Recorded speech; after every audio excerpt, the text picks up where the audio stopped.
Hi, everybody. Welcome to Conversations with Calvin, We the Species. It's July 24th, chronologically speaking, and I'm doing something really different. And I've been doing this podcast for almost 4 years. It's almost my 4-year anniversary. And I've done 363 interviews and videos with people, in some cases, all over the world. Um, from the Cameroon to India to Slovenia to Borneo to Ecuador, Australia, did I say India and Lebanon, France. And today I'm in Nigeria with Daniel Obara, and we want to do something different. This is not like a formal, this is not going to be a formal type structured interview, but Daniel and I met. We met through the internet, and Daniel, he's going to introduce himself shortly. He's 17 years old, and he's creative and he's fascinating. And I think Nigeria is a fascinating country.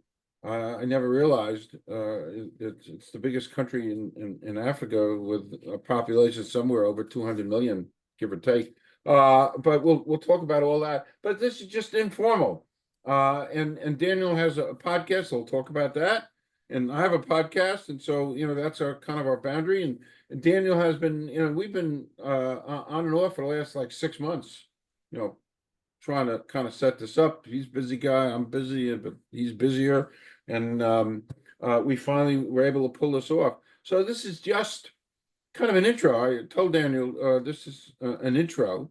We'll kind of get used to each other and ask some questions and chat and do freewheeling. That's the way he put it. Let's just do a freewheeling conversation. So that's what this is. It's just, I think, fascinating stuff. So anyway, so I'm done with my intro monologue. Daniel, why don't you do a little bio, a little introduction of yourself, and I can ask you some questions. Take it away. All right. I'm Daniel, like I already said. I'm from Nigeria, the southern part of Nigeria. Nigeria, we have 6 geopolitical zones. I can't really mention them right now. My whole brain is messed up. So many things in my head right now. So as I said, I'm a busy guy. I'm an entrepreneur. I own a social media marketing agency called Heartfelt Media. And I would like to describe myself as an introvert. Like, I don't like talking too much outside. And the main reason I was started doing podcasts was because I felt safer talking to people through podcasts, because it allowed me to express myself and feel free. And I'm happy to be on your show today, and I hope you have a great one. Perfect. Okay. I'm looking at my notes because I have notes. So you have a business, a startup called Hyped Up Media. Yeah, I do. So tell me a little bit about Hyped Up Media, what you do, and how did it get started? Well, it happened when I was still in high school. That was like 2 to 3 years ago. I wanted to purchase a marketing package from a senior in high school, but then after he sold it to me, he then gave me a little tip of how I could go about doing it myself. So then I took that tip, then I turned it into a whole business. Because it's crazy how it happened. To me, I see it as a mistake because it wasn't meant to happen that way, but it happened that way. And then I started selling to my colleagues in school. Then from that, I started marketing online. And before you know it, we are at over 100 clients globally. So, Wow, yeah. that's great. And you'll send me a link to Hyped Up Media so that if anybody listening wants to find out more information about it, they can. The other thing that resonated with me is you have a podcast called Yeah. Mellogram. Yeah, the Milligram Show. So the Mellogram Show, I'm writing that down, and you're going to also send me a link to that so I can let the listeners know where they can check that out. When did this start? How did it start? What do you talk about? Melogram Show started in 2021, and how it started was because I didn't even know that podcasting was a thing then. So I just picked up my phone and I was like, hey guys, I'm just like blabbing about random stuff. And then I just find out that I could like put it on a podcast because then I wanted to put it on the radio. But then that was a whole like I have to walk to the radio station. Then I'm online and I'm seeing that I could do this on Spotify for podcasters. And I'm like, yeah, that's what I want to do. Definitely. So I record the introduction episode and then people are calling me like, yo, Melogram, we love this show. Like, I enjoy this. And the Melogram show, what it's basically about is like life from a Nigerian perspective, from the view of a Nigerian young boy. We've talked about business startups, we've talked about teenage stuff, we've even talked about parenting and life tips and stuff like that. And the most amazing thing is about being a podcaster is I get connected to a lot of people globally. Because on the Melogram show, I've had someone from Australia, I've had someone from England, I've had someone from the United States. So it's just something that allows us to connect with each other, like we are connecting now. So yeah. Okay. Hey, if you ever want, you can interview me for your podcast. We can do. Yeah, after this, I'm going to talk about that. We'll talk about that when we. My pleasure. And you know, it's interesting listening to you because you're talking about parenting and really, you know, serious adult. You're 17 years old and you're talking about really. So I'm really. Next time, be an adult. So. Yeah, I mean, I think that's great. It is great. Early on, you sent me uh, another interesting question. You know, growing up in Nigeria, how has that kind of shaped you and molded you and helped you develop? That's a very easy question because this is one I've waited for someone to ask me for a long time. So yeah, it goes like this. Growing up in Nigeria puts you in a critical position in life. Like it's either you're going to succeed or you're not going to succeed. So you already know those two for a fact. And then depending on what class of family you're giving birth to, like if you're giving birth to the ultra wealthy, the middle class, or the like poor below the line. So like it doesn't actually affect your chances in any way. It could make it even if you're in the lowest of classes, but like yeah. So growing up in Nigeria has been amazing because every day when you like go out to see what's happening around, you just get this whole different vibe. Like you see people suffering, you see people splashing shit ton of money. So yeah. So it has shaped me in a whole different way, changed my view, my perspective of life totally. Because many times when I'm outside and I see people, there are children who don't go to school, there are a lot of things that happen, like you just oh, life could happen to you anytime. So it has given me this never give up attitude because now I know that life could happen to me anytime and I have to keep fighting for my dreams, keep fighting to get what I want. So yeah. And also another thing that it has helped me with a lot is being humble because you have to stay humble. Wow. That's the most important thing in life. By the way, I got to tell you something, Daniel. I've been doing this for a long time. I've been in front of people for a long time. And here I am talking to you, and we just met, you know, a half hour ago. And we talked a little bit before we went on air, but I've been taking notes. I've been listening to you and I've been taking notes. You said some amazing things about being humble. I mean, you're 17 years old. It's like, wow. Yeah. It's like I'm talking to somebody who's 30 or 40 years old. And no, really, I think it's great. It's wonderful. And you just said something also. Um, you have a never give up attitude. You're 17 years old. It doesn't make a difference whether you're in Nigeria or in New York City. It doesn't make a difference. You're a young guy, and you have these really solid notions, ideas, and experiences. And I'm saying to myself, you're very, very impressive, and I'm impressed. And Thanks. Thank you. honestly, this is great. And you know, as we get comfortable with each other, and we'll talk about this later. But you know, I'd love you to come back, and we'll I mean, we're just at the beginning of our little journey. But I think this is great, because we're, we're on different sides of the world, sort of. We're definitely on different sizes of age. I'm probably old enough to be perhaps your grandfather. Yeah, definitely. But we're talking on the same on the same level. So interesting, really interesting stuff. A little bit of the things I'm discovering about Nigeria. Before we got together, I did a little research.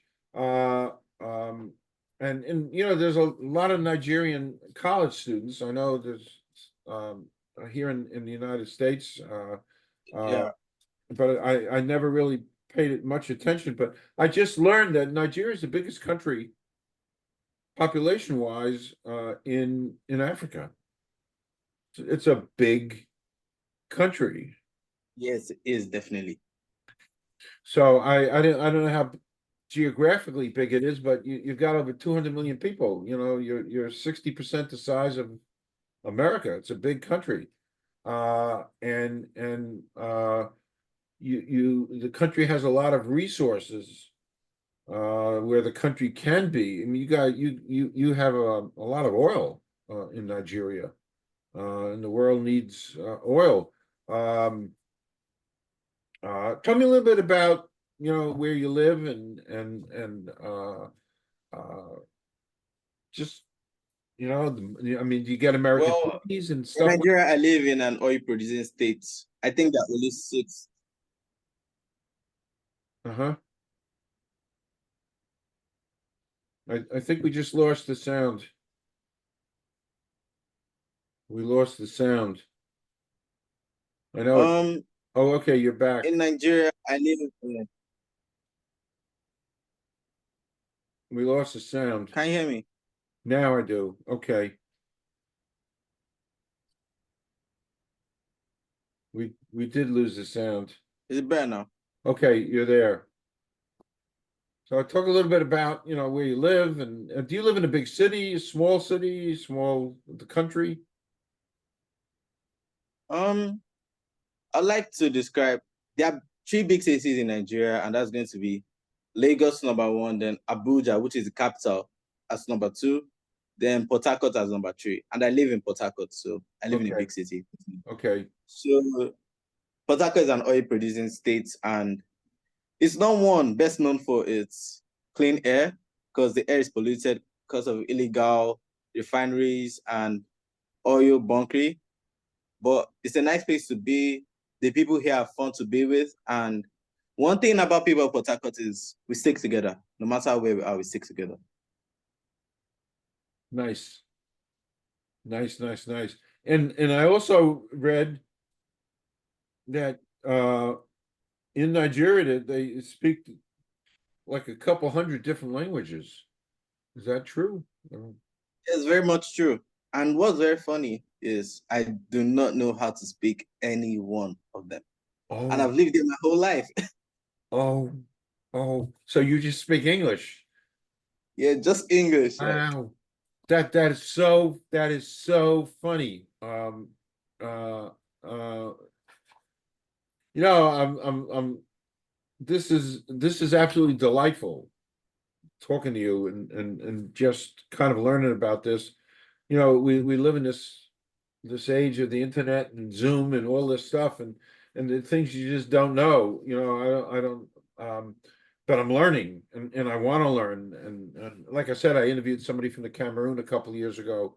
And that was fascinating. And now interviewing you, fascinating, to learn about these things. I think this is great, this conversation, and this is a beginning conversation, and it'll evolve as we do more of these. And I think it's fascinating. Um, what are your what are your 17, what are your dreams and hopes? Um, uh, would you like to travel? Maybe come to the United States, do broadcasting. I mean, tell me a little bit about that stuff, Daniel. well, I like to say I'm a big dreamer. I have a lot of dreams, which I believe that it can be achieved in one lifetime, but I'll say as far as I can go. One of my biggest dreams would be to have an aircraft manufacturing company in Africa, and I want to like be amongst the top aircraft producers in the world, and to up there with the likes of Airbus, Boeing, Embraer. That's where I want to be. Then another one, definitely, is having my podcast to reach the heights of Joe Rogan's and other top podcasts across the globe. And of course, the number one is definitely going to be reaching out to as many children, youths, and teenagers out there in the world as possible and helping them achieve their dreams as well. Wow. Wow. Again, I'm writing this all down. I'm writing this down. I feel like I'm talking to somebody 40 years old. That you have such maturity and such depth and grasp of what you want to do, and I love the airplane thing and the podcast like Joe Rogan. So you really know your stuff. I'd like to have a Yeah. podcast like Joe. I too would like to have a podcast like Joe Rogan. So it's so fascinating. Because honestly, an hour ago, I didn't know what to expect. We were meeting here on Zoom and just to get acquainted, and you just wanted to do like a freewheeling conversation, which I've never really done, and we're doing it. So you helped mold me and guide me a little bit from what I've been doing for 4 years, and I think this is great. I just want to sum up this little experimental chat that we're having, which I think has been great because we crossed over 6,000 miles and 60 years separate us. 60 years separate us. Yeah, yet we're on the same level. We're both podcasters, and I think that's fascinating, and the things that I've begun to learn.